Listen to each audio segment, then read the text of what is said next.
आग के सैलाब की रस्सी पर जाते ही भला और मैकी डर गए और सनी ने हिम्मत की और रस्सी पर खड़े होकर निशाना लगाना चाहा। अरे ये क्या, सनी तो निशाना ही नहीं लगा सके। आग के सैलाब पर झूलती बंधी रस्सी पर खड़े होकर जो भी योद्धा 100 योजन की दूरी पर मौजूद पुराने मंदिर की नीलमणि पर फहर रहे झंडे को अपने तीर से भेदेगा, वही होगा विजेता इस मुकाबले का और राजा की सेना का नेतृत्व करेगा। लेकिन आज कुछ खास है। आज जो भी योद्धा जीतेगा उसे राजकुमारी लारा का अंगरक्षक बनाया जाएगा। बेहद खूबसूरत राजकुमारी लारा की एक नजर के लिए पूरा मैसेडोरिया तरस रहा है। ये मौका कौन ही गंवाएगा।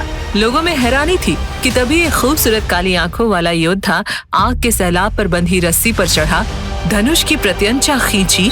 कमाल की बहादुरी और तीर छोड़ दिया गया है। राजकुमार ध्रुव का कोई जवाब नहीं।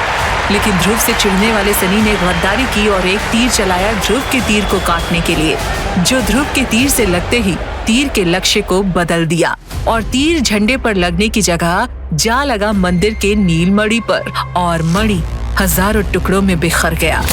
ये क्या अनर्थ हो गया। लेकिन ध्रुव का शौर्य देखते ही जनता खुशी से झूम उठी और जैसे ही ध्रुव वापस आया, लारा ने वरमाला उठाई और ध्रुव के गले में डालते हुए बोली, ध्रुव की बहादुरी ने मुझे जीत लिया। अगर ध्रुव जैसा शक्तिशाली पति हो तो आरक्षक क्यों चाहिए। लारा की बात सुनते ही लारा और ध्रुव के परिवार वालों ने रिश्ता मंजूर किया और उसी मैदान में दोनों की सगाई का ऐलान कर दिया।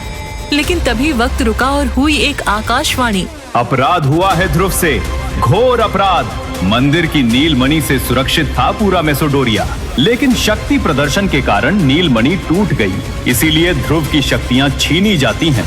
अब कमजोर ध्रुव की मृत्यु निश्चित है। अचानक बादल घिर आए और ध्रुव की ऊर्जा शक्ति खींचकर आसमान में जाने लगी और अगले ही पल पूरा मैसेडोरिया, राजा अरेंद्र और लारा सभी ध्रुव को कमजोर होते देखते रह गए। ध्रुव कमजोरी के कारण खड़ा भी नहीं हो पा रहा था। ये क्या हुआ? आखिर मेरा क्या दोष? मैंने झंडे पर निशाना लगाया था, फिर कैसे नीलमणि टूटी? वक्त बीता और कमजोर ध्रुव की शौर्य गाथा गाने वाले लोग अब उसका मजाक उड़ाने लगे और अब लारा को ध्रुव के नाम से भी शर्मिंदगी होने लगी। फिर एक दिन ध्रुव को पता चला कि लारा ने अपने पति चुनने के लिए कई वीर योद्धाओं के बीच एक और मुकाबला रखा है। ध्रुव भी वहां जा पहुंचा और तभी लारा ने ध्रुव से कहा, अरे घोड़ों की रेस में गधे कब से दौड़ने लगे? क्यों ध्रुव, तुम यहाँ क्या कर रहे हो? जानते नहीं यहाँ सिर्फ शक्तिशाली राजकुमार ही आ सकते हैं और तुम तो एक चूहा भी नहीं मार सकते। अच्छा होगा कि तुम यहाँ से निकल जाओ। ये सुनकर ध्रुव का सिर शर्म से नीचे झुक गया, लेकिन ध्रुव के पिता ने तुरंत आकर कहा, ध्रुव तुम्हें यहाँ नहीं आना चाहिए था। लेकिन बाबा, जिस लारा की प्रतियोगिता में मैंने अपनी शक्ति खोई, उसी लारा को किसी और का नहीं होने दूंगा मैं। लेकिन आज का यह मुकाबला खतरे से खाली नहीं है। इसमें तुम्हें आग के गोले को दूर तक फेंकना होगा, मुंह से आग निकालने वाले भयानक नाग से लड़ना होगा, 10 सर वाले हाथी को पैरों तले रौंदना होगा और तब जाकर लारा को जीत सकोगे। बाबा, क्या आपको मुझ पर भरोसा नहीं है? भरोसा था मुझे, लेकिन फिर जो हुआ उसे पूरे राज्य ने देखा है ध्रुव। मैं तुम्हें नहीं खो सकता। भाग तो मैं लूंगा पिताजी, क्योंकि अब मामला इज्जत का हो चुका है। ध्रुव का इतना बोलना हुआ ही था कि तभी वहाँ लारा आ जाती है। अरे तुम अब तक यहीं हो ध्रुव, गए नहीं? लगता है तुम्हें इज्जत की भाषा राज नहीं आती। ये तुम कह रही हो? जिसने शक्ति जाते मेरा साथ छोड़ दिया, मैं तुम्हें जीत कर रहूंगा और मुझे भरोसा है कि मैं तुम्हें साथ ही लेकर यहाँ से जाऊंगा। ये हीरोगिरी शक्ति मैदान में दिखाना। और हाँ, अगर ध्रुव तुम जीत गए तो खुशी खुशी मैं तुम्हारी हो जाऊंगी और अगर हारे तो तुम्हें मौत को गले लगाना होगा ध्रुव। ध्रुव मुकाबला करने के लिए आगे बढ़ता है। सबसे पहले उसे हजारों टन के आग के गोले को दूर फेंकना था और आज ध्रुव से दर्जे में कई बड़े योद्धा यहाँ आए थे, जिनके पास जो टेक्निक्स थी वो ध्रुव के पास नहीं थी। आखिरकार हिम्मत जुटाकर ध्रुव आगे बढ़ता है। माँ, बस मुझे आशीर्वाद देना कि आज मैं लारा को साथ ही लेकर जाऊँ। इतना बोलकर ध्रुव जैसे ही उस भारी गोले को उठाता है वो हैरान रह जाता है। अरे आज एक गोला इतना हल्का कैसे लग रहा है? वहाँ बैठा हर शख्स और साथ ही लारा भी दिल थाम कर बैठ जाती है, क्योंकि इससे पहले कभी ध्रुव वो गोला उठा भी नहीं सकता था और तभी वो होता है जिसकी कल्पना तक वहाँ बैठे किसी इंसान ने नहीं की थी। ध्रुव ने वो गोला इस रफ्तार से फेंका कि वो बस हवा में उड़ता ही गया और राज्य की सीमा लांघकर दूसरे राज्य में जा गिरा। ये अब तक का सबसे दूरी पर जाने वाला गोला था, मगर तभी अचानक पूरे शक्ति स्थान पर अंधेरा छा जाता है और एक हरी रोशनी भरी बिजली सीधी जाकर ध्रुव पर गिरती है, वो भी उस अंगूठी में जो ध्रुव को उसकी माँ ने आखिरी निशाने के तौर पर दिया था।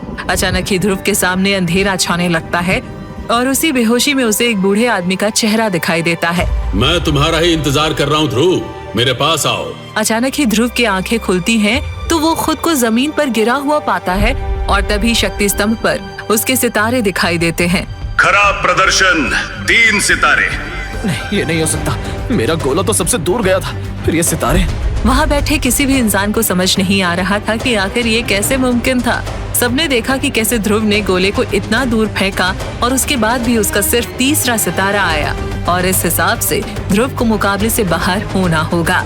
लेकिन एक नियम ये भी था कि लारा यानी कि जिसका स्वयंवर है वो चाहे तो किसी भी प्रतियोगी को एक और मौका दे सकती है। लारा बस एक मौका प्लीज। अब बारी थी लारा के फैसले की और तभी लारा अपना फैसला सुनाती है।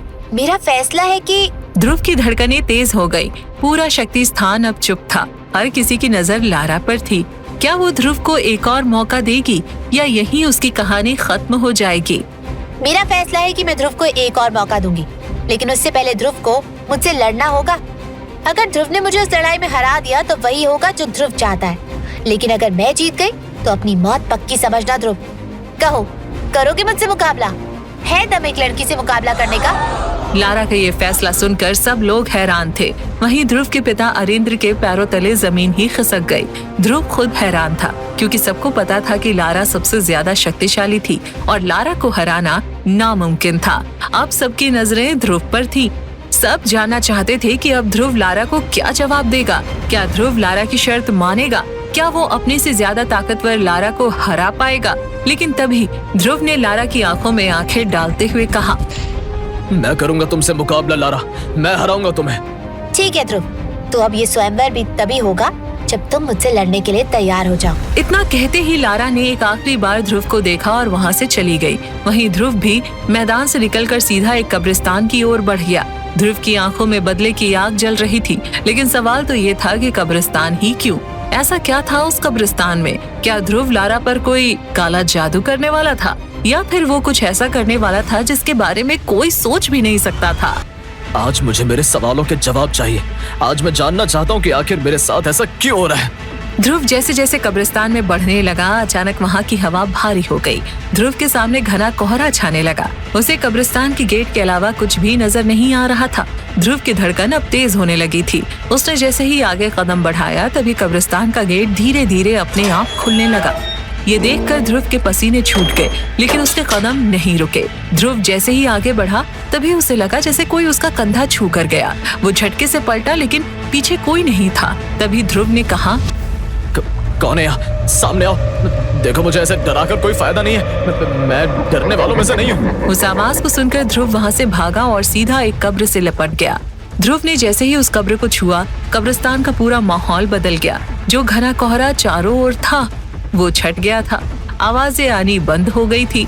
अब हर कब्र साफ दिख रही थी। असल में ध्रुव ने जिस कब्र को छुआ था वो उसकी माँ की थी। तभी ध्रुव अपनी माँ की कब्र से बात करने लगा। देखा माँ तुमने, ये दुनिया मुझे कमजोर और नकारा समझती है। सब मुझसे नफरत करते हैं। ऊपर से लारा ने भी मेरा साथ छोड़ दिया। माँ, अब मैं कैसे करूँगा उसका सामना? कैसे हराऊंगा उसे? और तभी उस सन्नाटे को चीरती हुई एक रहस्यमयी आवाज गूंजी। रोना किसी भी समस्या का समाधान नहीं होता ध्रुव, और तुम जीतने के लिए बने हो, हारने के लिए नहीं। ये आवाज सुनकर ध्रुव एक पल के लिए ठहर गया। उसकी सांसें थम गई। उसकी आंखों के आंसू वहीं जम गए। कौन है वहाँ? माँ, क्या ये तुम हो? अब रोने का नहीं, उठने का समय है ध्रुव। अब समय है तुम्हारे शक्ति सम्राट बनने का। लेकिन कैसे बनूंगा मैं शक्ति सम्राट? मैं तो लारा से अपने अपमान का बदला भी नहीं ले सकता। फिर कैसे बनूंगा मैं इतना ताकतवर? तुम्हारे पास वो है ध्रुव जो किसी के पास नहीं है। अपनी अंगूठी को देखो, उसी में छुपी है तुम्हारी असली ताकत। तभी ध्रुव की नजरें अपने हाथ पर गई। उसकी उंगली में एक काले पत्थर से बनी अंगूठी थी। ये अंगूठी उसकी माँ की आखिरी निशानी थी। ये अंगूठी? लेकिन इस अंगूठी में ऐसा क्या है माँ? लेकिन अब वो आवाज बंद हो चुकी थी। ध्रुव ने बार बार अपनी माँ को पुकारा लेकिन कोई जवाब नहीं मिला। और तभी गुस्से में ध्रुव ने उस अंगूठी को निकालकर जमीन पर फेंक दिया। और तभी उस अंगूठी से तेज रोशनी निकलने लगी और देखते ही देखते उस रोशनी के बीच से एक काला साया बाहर निकल कर आया। कौन हो तुम और मेरी अंगूठी में क्या कर रहे थे? वो साया मुस्कुराया और हवा में उड़ता हुआ धीरे धीरे ध्रुव के पास आया। मैं वही हूँ जिसकी वजह से तुम इस धरती के सबसे शक्तिशाली योद्धा बनोगे। झूठ मत बोलो, मैंने जब से अंगूठी पहनी है तब से मेरी ये हालत है। तो क्या तुमने छीनी थी मेरी शक्तियाँ? हाँ, मैंने ही छीनी थी तुम्हारी शक्तियाँ, लेकिन मैंने ये क्यों किया सही समय आने पर तुम्हें जरूर बताऊंगा। फिलहाल इतना जान लो, अब अगर तुम्हें अपनी शक्ति वापस चाहिए तो तुम्हें मुझे अपनाना होगा। कभी नहीं, मैं अब दोबारा ये गलती नहीं दोहराऊंगा। मैं उस अंगूठी को कभी नहीं पहनूंगा। क्या तुम नहीं चाहते कि लोग तुम्हारी फिर से इज्जत करें? क्या तुम लारा को हराना नहीं चाहते? और क्या तुम दोबारा एकलव्य नहीं बनना चाहते? क्या सच में मैं लारा को हरा पाऊंगा? क्या मैं फिर से एकलव्य बन पाऊंगा? एकलव्य तो क्या, मैं तुम्हें एकलव्य से भी महान योद्धा बना दूंगा ध्रुव, लेकिन इसके लिए तुम्हें एक कीमत चुकानी होगी। कैसी कीमत? इसके बाद जो विदुर ने ध्रुव से कहा वो सुनकर ध्रुव के पैरों तले जमीन सरक गई। तो आखिर किस कीमत की बात कर रहा था विदुर? ध्रुव की शक्तियां छीनने के बाद अब क्यों करना चाहता है विदुर ध्रुव की मदद?